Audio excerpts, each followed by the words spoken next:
작년 초 단행된 금연구역 확대 이후 흡연자들이 설 자리를 잃고 있는 가운데 보건당국과 흡연자들 사이의 갈등이 커지고 있습니다.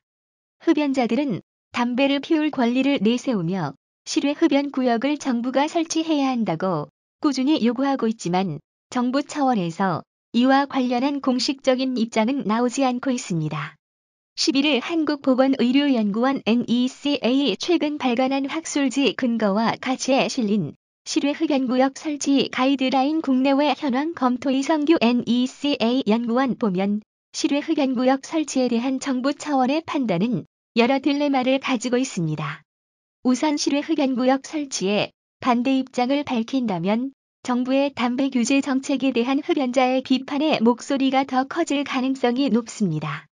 또 앞으로 도입될 많은 담배 규제 정책이 흡연자들을 더 자극할 것으로 예상됩니다. 간접 흡연의 피해가 더 커질 수도 있는데 실제로 작년 실내 흡연구역이 확대되면서 골목에 둥지를 들고 자체적으로 흡연구역을 만든 흡연자들의 모습이 많아졌습니다. 다만 이 경우 금연구역 확대라는 정부의 정책이 일관성을 유지할 수 있게 되는 장점이 있습니다. 반대로 만약 정부가 흡연구역 설치를 독려하거나 직접 설치한다면 정부가 흡연의 폐해를 강조하더니 흡연 행위를 유지할 수 있는 공간을 제공한다는 비판이 나올 수 있습니다. 또한 작년 초 담배세 인상 결정이 국민 보건 향상이 아니라 정부의 세수 확대를 목적으로 한 것이라는 지적이 나왔던 것처럼 정부의 담배 규제 정책이 많은 오해를 살 수도 있는데 그래도 담배 규제 정책 강화로 발생하는 사회적 갈등을 해소하고 담배세 인상으로 인한 증가 수입을 흡연자를 위해 사용한다는 명분은 챙길 수 있습니다. 이 같은 딜레마 속에 정부는 실외 흡연구역 설치와 관련한 판단을 내놓지 않은 채 법률에 의거해 지자체의 설치 권한을 맡기고 있습니다.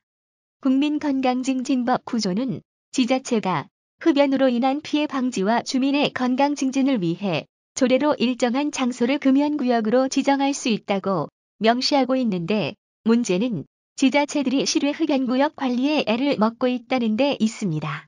26개 실외 흡연구역을 운영하던 서울시의 경우 작년 9월 서울역 흡연부스를 임시 폐쇄하기도 했는데 이용하는 흡연자들이 크게 늘어나면서 주변 환경이 악화되고 문을 열고 흡연하는 경우가 많아 냄새가 밖으로 퍼지는 등 부작용이 많았기 때문입니다. 이에 따라 복지부에는 가이드라인을 정해달라는 지자체와 정부가 나서서 실외 흡연구역을 만들어달라는 흡연자의 민원이 이어지고 있습니다. 이에 복지부 관계자는 정부 차원에서 실외 흡연구역을 만들 계획은 가지고 있지 않다며 다만 실외 흡연구역을 둘러싼 여러 가지 문제점을 살펴보며 대책 마련을 강구하고 있다고 설명했습니다.